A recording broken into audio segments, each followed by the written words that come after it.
كنا يعني كان حياتنا كلها كانت مع بعضينا عامه، يعني كان ممكن اي حد فينا بيصحى من النوم بيكلم التاني. فكان اوقات هو مثلا بيقعد من الشغل ان هو شغال بيوميات والكلام ده كله، ساعات مثلا انا عشان راجل او بحكم ان انا شغال في مكان ثابت، فيعني مثلا كان بيتصل بيا مثلا بيبقى محتاج حاجه مني ما بتاخرش عنه، يعتبر اكتر من اخواتي عموما يعني. ف يعني عايز اقول لك ان احنا يعني ما يعني اي حاجه صغيره كبيره كنا حاضرينها مع بعض. كنت انا في يوم كنت انا قابض والكلام ده، فهو السبب الرئيسي عامه في الموضوع كله اللي خلاني اتصدمت بسببه كان سرقه. كان سرقه. هو وسرقك؟ سرقه وانا في بيته عامه يعني. سرقك وانا في بيته. صح؟ صاحبي صح، ده حقيقي. جينا كنت انا قبضت، فجيت اتصل بيا فبقول لي انت فين يا معلم بتاع الكلام ده، قلت له انا موجود. فقال لي طب تعالى ايه نقعد مع بعضينا الكلام ده كله. يعني انا كنت كده بروح له البيت عامه، بنقعد مع بعضينا بلاي ستيشن بقى بابجي، يعني بنلعب مع بعضينا، بنقعد نهزر بنتكلم مع بعض. فجيت كنت انا معايا قبض، انا بحكم ان انا عشان شغال انا عندي اقساط، عندي قسط بنكي فبدفعه، فاكيد في اي متاخرات في الموضوع بتبقى عليا انا فهتسوح. فقلت له خلاص انا جاي لك، انا هاخد فلوس، هسحب فلوس من المكنه وهجي لك. فانا سحبت 3/4 المرتب او جزء من المرتب وحطيته في المحفظه. قلت له طب انا هجيب اكل، هعمل حسابك معايا والكلام ده كله، عشان كده احنا لسه هنقعد نسهر مع بعضينا. فجيت جبت اكل بقى وجبت سناكس وجبت حاجات، يعني ظبطت دنيتنا وقمنا طالعين. طلعت عنده الشقه وقعدنا مع بعضينا وكلنا وضحكنا وهزرنا والكلام ده كله.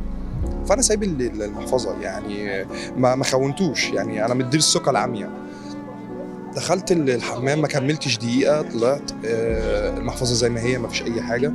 ومش دي اول مره اسيب المحفظه، انا كل مره بسيب المحفظه عادي، اللي هو ما فيش اي مشكله يعني. ف يا دوبك قعدنا سهرنا لحد بالليل وقمت واخد بعضه ومشي. المحفظه انا لسه ما فيش اي حاجه. فقلت بقى انا اروح البيت هشوف باقي اللي في المحفظه عشان ابدا اظبط دنيتي، ايه اللي هدفعه بكره، ايه اللي هعمله، المصاريف بتاعتي، الكلام ده كله. فببص في المحفظه لقيت الفلوس ناقصه، كانت ناقصه 1500 متهيألي او اقل. 1500؟ 1000. فبتصل بيه بقول له هو مفيش فلوس وقعت طيب عندك؟ هل انا مثلا يمكن يعني ما حتى يعني انا كنت متصل مش انت سرقتها؟ ما خونتش، لا انا ما خونتوش في الموضوع، ما شكتش فيه اصلا. يعني ده انا بساله، يعني انا حتى كنت محرج وانا بساله والله، لان احنا كنا اتنين مع بعضينا في طول الوقت. ما فيش غيرنا، ممكن بنسافر بنروح مع بعضينا، بنمشي مع بعضينا، بننزل بناكل بنشرب، ما كانش فيه غيرنا اصلا، ما كانش فيه غيرنا. انا اتصدمت من ردة الفعل. قلت له خلاص. قال لي لا والله انا ما خدت حاجه، والله العظيم انا ما خدتش اي حاجه، وانا هدور لك عندي في الشقه، وانا وعايز اقول لك والله العظيم وحياه الادم ده، انا يعني لما بيجي يتصل بيا بيقول لي انا محتاج مثلا فلوس ومحتاج حاجه، انا ما بعزهاش عنه حرفيا.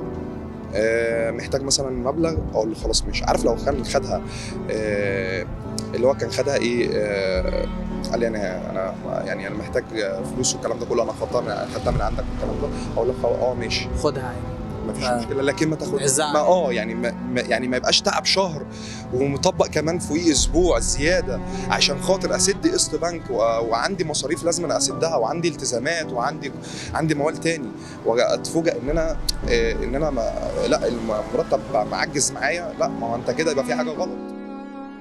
زعلت؟ ده انا اتضايقت من جوه حرفيا، اتضايقت بسبب لا يعني احنا عشره، انا اللي مفيش حاجه اسمها يعني مش عيش وملح اكتر ما كنا، لا احنا كنا مواقف مع بعضينا، مواقف حرفيا مع بعضينا، ما كانش في حاجه اسمها ان انا لا انا اسيبه وهو يسيبني الكلام ده كله.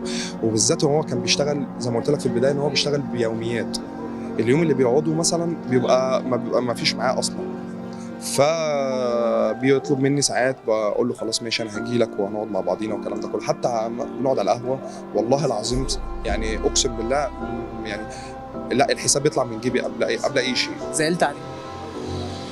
لا انا زعلت على نفسي ان انا يعني ان انا كنت مدي الامان زياده عن اللزوم.